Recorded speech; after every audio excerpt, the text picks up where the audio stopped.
ಕನ್ನಡಿಗರ number 1 choice Kannada matrimony. ಬಿಹಾರದಲ್ಲಿ ಮತದಾರರ ಪರಿಷ್ಕರಣೆಯಲ್ಲಿ ಅಕ್ರಮ ಆಗಿದೆ ಅನ್ನುವಂಥ ನಿಟ್ಟಿನಲ್ಲಿ ಆರೋಪಗಳು ಕೇಳಿಬರ್ತಾ ಇದೆ. ಇದಕ್ಕೆ ಪೂರಕವಾಗಿ ರಾಹುಲ್ ಗಾಂಧಿ ಅವರು ಹೇಳಿದ್ದಾರೆ, ಬೆಂಗಳೂರು ಸೆಂಟ್ರಲ್ ಅಲ್ವಾ, ಬೆಂಗಳೂರು ಸೆಂಟ್ರಲ್ ಕಾನ್ಸ್ಟಿಟ್ಯೂನ್ಸಿಯಲ್ಲಿ ಒಂದಿಷ್ಟು ಈ ಮಹದೇವಪುರ ಆ ಭಾಗದಲ್ಲೆಲ್ಲ ಅಕ್ರಮ ಆಗಿದೆ ಅಂತ. ಇದಕ್ಕೆ ಪೂರಕವಾಗಿ ಈಗ ರಾಹುಲ್ ಗಾಂಧಿ ಅವರು ಕೂಡ ಒಂದು ಪ್ರತಿಭಟನೆಯನ್ನು ಕೂಡ ಮಾಡ್ತಾ ಇದ್ದಾರೆ ಬೆಂಗಳೂರಲ್ಲಿ. ನಾನು ಹೇಳೋದು ಬಿಡಿ, BJP ಅವರು ಹೇಳೋದು ಬಿಡಿ, ಈ ಬಿಹಾರದ SIR ಪ್ರಕ್ರಿಯೆ ಬಗ್ಗೆ ದೇಶದ ಸರ್ವೋಚ್ಚ ನ್ಯಾಯಾಲಯ ಒಂದಲ್ಲ 4 ಹಿಯರಿಂಗ್ಗಳ ನಂತರ, ದೀರ್ಘ ಹಿಯರಿಂಗ್ಗಳ ನಂತರ ಆರ್ಡರ್ಗಳನ್ನು ಕೊಟ್ಟಿದೆ. ಸ್ಟೇ ಮಾಡಿಲ್ಲ, ಪ್ರಕ್ರಿಯೆ ಭಾಳ ನೀಟಾಗಿ ನಡೀತಾ ಇದೆ ಅನ್ನುವಂಥ ಆದೇಶಗಳನ್ನು ಕೊಟ್ಟಿದೆ. ರಾಹುಲ್ ಗಾಂಧಿ ಮತ್ತು ಕಾಂಗ್ರೆಸ್ ಪಾರ್ಟಿ ಇವತ್ತಲ್ಲ, ನಾವು 10 ವರ್ಷದಿಂದ ನೋಡ್ಕೊಂಡು ಬಂದಿದ್ದೀವಿ. ದೇಶದ ಸಂಸ್ಥೆಗಳ ಬಗ್ಗೆ, ಪ್ರಕ್ರಿಯೆಗಳ ಬಗ್ಗೆ ಯಾವತ್ತು ಅವರ ಪರವಾಗಿ ನಿರ್ಣಯ ಬರೋದಿಲ್ಲ ಅಂತ ಅವ್ರಿಗೆ ಅನಿಸುತ್ತೋ ಅದ್ರ ವಿರುದ್ಧ ಮಾಡುವಂಥದ್ದನ್ನು ಅವ್ರು ಮಾಡ್ಕೊಂಡು ಬಂದಿದ್ದಾರೆ. ಕನ್ನಡ ಮ್ಯಾಟ್ರಿಮೋನಿಯಲ್ಲಿ ಹೇರಾಳವಾದ ಚಾಯ್ಸ್ ಇದೆ. ಲಕ್ಷಾಂತರ ಜನರಿಗೆ ನಮ್ಮ ಕನ್ನಡ ಮ್ಯಾಟ್ರಿಮೋನಿ ಮೂಲಕ ಮದುವೆ ಆಗಿದೆ. ಇದಕ್ಕಿಂತ ಬೇರೇನ್ ಬೇಕು? ಕನ್ನಡಿಗರ ನಂಬರ್ 1 ಚಾಯ್ಸ್ ಕನ್ನಡ ಮ್ಯಾಟ್ರಿಮೋನಿ. ಎಲೆಕ್ಷನ್ನ ಗೆದ್ದಾಗ EVM ಸರಿಯಾಗಿರುತ್ತೆ, ಎಲೆಕ್ಷನ್ ಸೋತಾಗ EVM ಪ್ರಾಬ್ಲಮ್ ಆಗುತ್ತೆ, ಎಲೆಕ್ಷನ್ ಕಮಿಷನ್ ಸರಿಗಿರಲ್ಲ.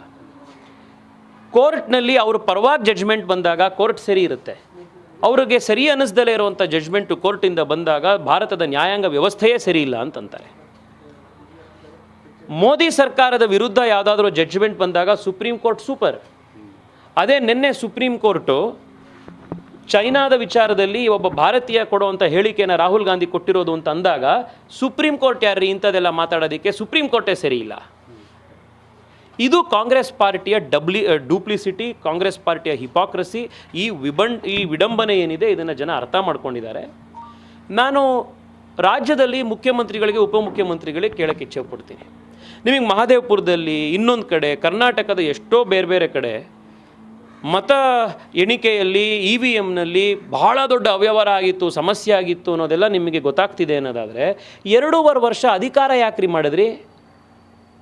ನೀವು ಅವತ್ತೇ ಹೇಳಬೇಕಿತ್ತು, ಈ ರಿಸಲ್ಟ್ ಸರಿ ಇಲ್ಲ, ಇದು ಅನ್ಯಾಯದಿಂದ ಬಂದಿರುವಂಥ ರಿಸಲ್ಟು, ನಾವು ಅಧಿಕಾರ ಸ್ವೀಕಾರ ಮಾಡಲ್ಲ, ನಾವು ಪ್ರಮಾಣ ವಚನ ಸ್ವೀಕಾರ ಮಾಡಲ್ಲ, ನಾವು ಇದ್ರ ವಿರುದ್ಧ ಪ್ರತಿಭಟನೆ ಮಾಡ್ತೀವಿ, ತಿರಸ್ಕಾರ ಮಾಡ್ತೀವಿ, ನಾವು ಕೋರ್ಟ್ಗೆ ಹೋಗ್ತೀವಿ ಅಂತ 2.5 ವರ್ಷದಿಂದ ಮಾಡಬೇಕಿತ್ತು. 2.5 ವರ್ಷದಿಂದ ನಿಮಗೆ ಕಾಣಿಸ್ದಲೇ ಇರೋ ಅವ್ಯವಹಾರ 2.5 ವರ್ಷ ಆದಮೇಲೆ ಇವತ್ತು ನಿಮಗೆ ಕಣ್ಣಿಗೆ ಬರ್ತಾ ಇದೆ. 2.5 ವರ್ಷದಲ್ಲಿ ನೀವು ಅಧಿಕಾರ ಅನುಭವಿಸಿದ್ದೀರಿ, 2.5 ವರ್ಷದಲ್ಲಿ ದೊಡ್ಡ ದೊಡ್ಡ ಮನೆಗಳು ಕಟ್ಕೊಂಡಿದ್ದೀರಿ, 2.5 ವರ್ಷದಲ್ಲಿ ನೀವು ಬೆಂಗಳೂರಿನಲ್ಲಿ ಸ್ಕ್ವೇರ್ ಫೀಟ್ ಲೆಕ್ಕದಲ್ಲಿ ನೀವು ಇವತ್ತು ಏನೇನು ಮಾಡಿದ್ದೀರಾ ಎಲ್ಲದೂ ಗೊತ್ತಿದೆ. 2.5 ವರ್ಷದಲ್ಲಿ ನಿಮಗೆ ಇದು ಯಾವುದೂ ಸಮಸ್ಯೆ ಆಗಲಿಲ್ಲ. ಇವತ್ತು ರಾಹುಲ್ ಗಾಂಧಿಯವರು ಬಿಹಾರದ ಪ್ರಶ್ನೆ ಎತ್ತಿದ್ರು ಒಂದಿದ್ದ ತಕ್ಷಣವೇ ಇವತ್ತು ನಮಗೆ ಮಹದೇವಪುರದಲ್ಲಿ ಪ್ರಾಬ್ಲಮ್ ಇದೆ, ಕರ್ನಾಟಕದ ಒಂದು 25 ಕ್ಷೇತ್ರಗಳಲ್ಲಿ ಸಮಸ್ಯೆ ಆಗಿದೆ, ಇವತ್ತು ನಿಮಗೆ ಸಮಸ್ಯೆ ಇದೆ, ತಿರಸ್ಕಾರ ಅಂದರೆ ತಿರಸ್ಕಾರ ಮಾಡಿ ಈ ರಿಸಲ್ಟನ್ನು. ಹೊಸದಾಗಿ ಎಲೆಕ್ಷನ್ ಆಗಲಿ ಕರ್ನಾಟಕದಲ್ಲಿ ಅನ್ನುವಂಥ ಒಂದು ಸ್ಟ್ಯಾಂಡ್ ತಗೊಳ್ಳಿ. ನಿಮಗೆ ಹೆಂಗೆ ಅಂತಂದರೆ ಅಧಿಕಾರ ಬೇಕು, ಅದೇ ಪ್ರಕ್ರಿಯೆಯಲ್ಲಿ ಬಂದಿರುವಂಥ ಚುನಾವಣೆಯನ್ನು ಎದುರಿಸಿ ಬಂದಿರುವಂಥ ಪ್ರಕ್ರಿಯೆಯಲ್ಲಿ ಬಂದಿರುವಂಥ ಅಧಿಕಾರ ಬೇಕು. ಆದರೆ ಇವತ್ತು ರಾಹುಲ್ ಗಾಂಧಿ ಹೇಳಿದ್ರು ಅಂತ ಮಾತ್ರಕ್ಕೆ ಆ ಪ್ರಕ್ರಿಯೆಯಲ್ಲಿ ಸಮಸ್ಯೆ ಅನ್ನುವಂಥ ರಾಜಕಾರಣನೂ ಬೇಕು. ಕನ್ನಡಿಗರ ನಂಬರ್ 1 ಚಾಯ್ಸ್ ಕನ್ನಡ ಮ್ಯಾಟ್ರಿಮೋನಿ.